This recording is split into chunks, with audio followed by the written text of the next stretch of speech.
This video, along with the subsequent videos coming here in 2026, are just going to be me rambling about books and trying to be accountable to post a video every week. One thing that I think is fun, that you may all think is fun, is I go to a thrift store just about every other Monday whenever I'm volunteering, and this is the book haul that I got this past go. And honestly, this is a guilty pleasure for sure. Something I probably shouldn't do as much as I do, but you know, we all have our crutches, and I guess it's better to spend money on books than it is on other things. So yeah, that'll be my excuse for now, I suppose. But anyway, I thought you would think this is fun. First of which is Kristen Hanna's The Four Winds. Can you see that? Yeah, hopefully that's in focus. In truth, I have no idea what this is about. I just have a friend that loves Kristen Hanna, and my wife has talked about reading Kristen Hanna, so I got this more for her. Ooh, I'm trying not to show these books away, because this is where we're going to get to in the last bit of what I'm reading this month. But anyway, $2. Can you see that? $2. Hard to beat.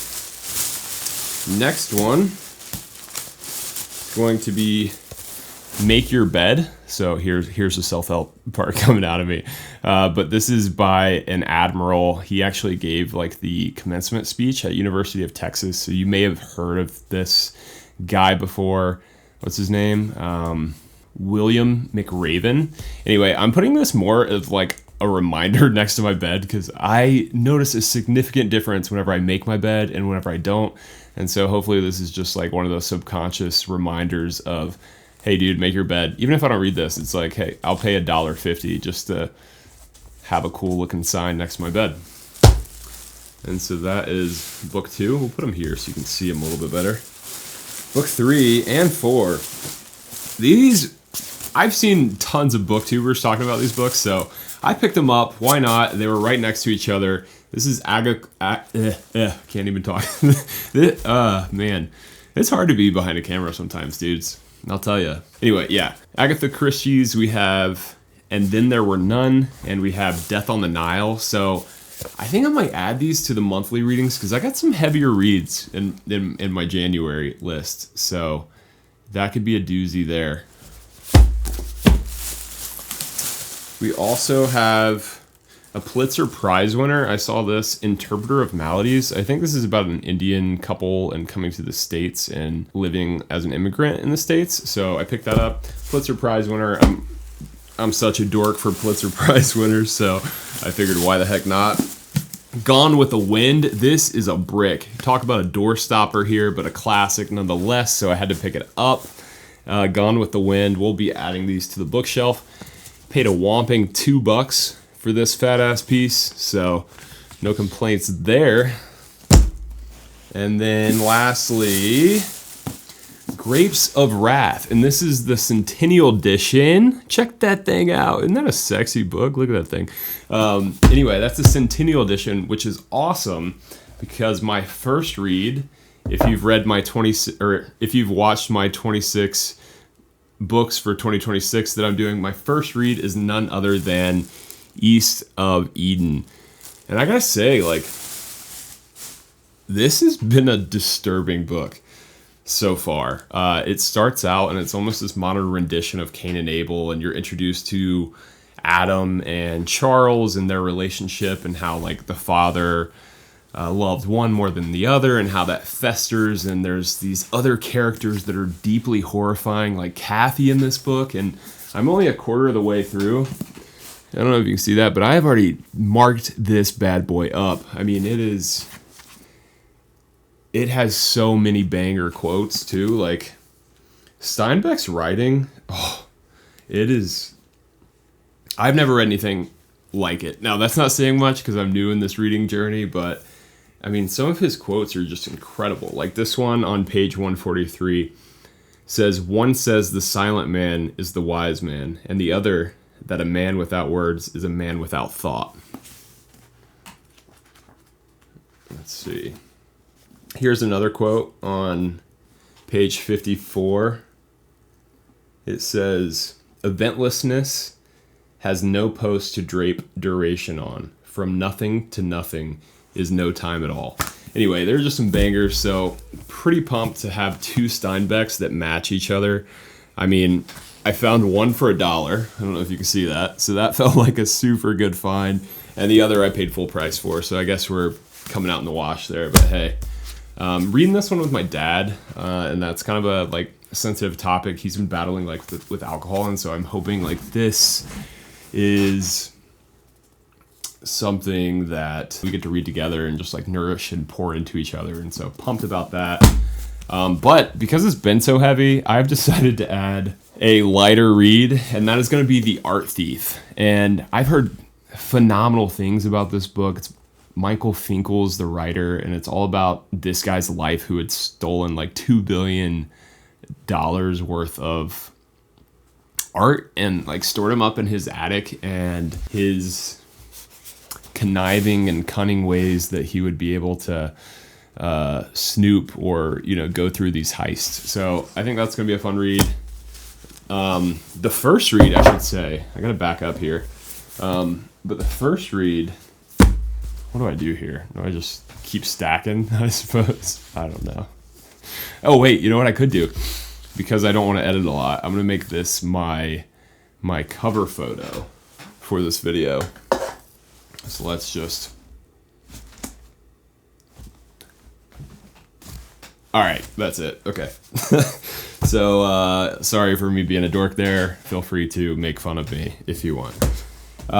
Another one, I'm probably going to rip this tomorrow. So my birthday is actually tomorrow, January 10th. I'm hoping to post this for January 10th because honestly, I kind of missed my first post of the week, but I'm going to act as though the books that I want to read for this year is my week 1 and this will be week 2. But Metamorphosis by Franz Kafka. This is about a dude turning into a bug and being a bug. And anyway, it's just this like uncommon look at life through the lens of being a bug. And lastly, last but not least, certainly not least, is Harry Potter and the Deathly Hallows. And I am almost embarrassed to say, but this is the first fantasy series that I have completed. And this is the impetus of this channel, honestly, is Harry Potter.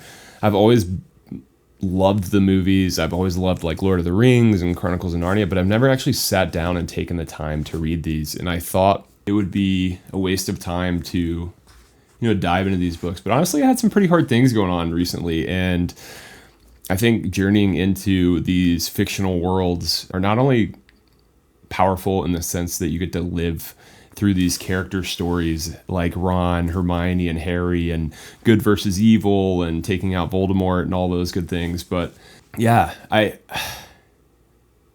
my family, like none of them were really readers, or if they did, it was like 1 or 2 books a year.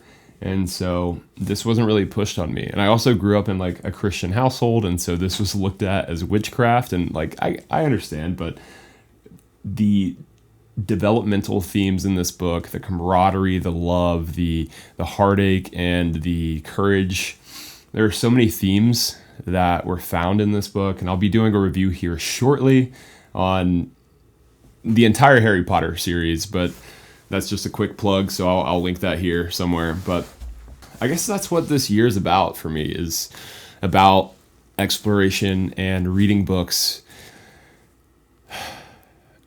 Just trying to have an outlet to talk to people like you. Honestly, just dork out too. Like it is so fun to sit on the couch, have a cup of coffee, and just bang out pages. Like there are way worse hobbies I could be into than that. So, but anyway, I finished this like day 5 of the year, January 5th or so. Steinbeck's East of Eden is what we're cranking out right now. I'm about a quarter to a third of the way through this, and I'm gripped. Like I've never been gripped by a book. At least with like this fiction plot that could actually be real. Like Harry Potter, we know is not real. God, we wish it were real. I mean, you know what I mean. But yeah, as I was reading this, I have never actually disliked a character as much as I disliked Kathy. All right, we are back. Battery just died. So anyway, that is going to be the books for January. I am super stoked about... Oh, actually, no, it's not. I have one more that I'm picking up from the library tomorrow. And it is going to be a Stephen King novel. I have just, like, a lot of the people that I follow on YouTube are big Stephen King nuts. And not only them, like, people in my actual personal life. So, like, my brother-in-law loves Stephen King. His girlfriend loves Stephen King. I feel like anybody who's ever read Stephen King... excuse me. I've been drinking the sodies tonight, so I have a little indigestion there. You didn't need to know that. But anyway, I am going to be getting a Stephen King, so stay tuned for week 3. I'm not going to reveal which one. I'll show you there. But yeah, this has always been something that I've wanted to do, is read more books and talk to people about books and just get honestly smarter in the journey of reading more books. And so that's the goal for 2026. More good books. I've taken a lot of recommendations from pages like... Here, let's look real quick. I'll just do a little screen recording here so you can see my page. Let's view channel. Here's a little plug to like and subscribe if you haven't already. But yeah, these are the pages that I like to follow. Books Are Sick, Chris Reads Books, Ian Gubelli, sorry if I'm saying that wrong, Smitty, 1423. We got Phil Got Books, Benjamin McGovey, Jack Edwards, Read with Cindy, The Potter Collector, and then we also have Bibliophile Reads. These are just some of my inspirations. I dork out a lot behind closed doors, so excited to dork out through this medium and encourage reading, because that's something that, I didn't have when I was younger, and that's what we'll be ripping here in 2026. So before I leave, if you have read any of these, let me know which one is your favorite. Yeah, this is going to be a ride. Not really sure what kind of ride it'll be. And I'm kind of getting hot. I don't know if I'm talking a lot or I'm just getting nervous, but would love to know what one of your goals is for 2026. I'm going to try to get this out tomorrow, but that's my birthday, so it might not happen. It may go out the 11th, probably. And then we'll start doing week 2 the next Sunday and thereafter, etc. Anyway, dudes, dudettes, peace out. Hope you have a kick-ass weekend. I'll let you know about the birthday and Stephen King and all that good stuff coming next week. All right, peace out.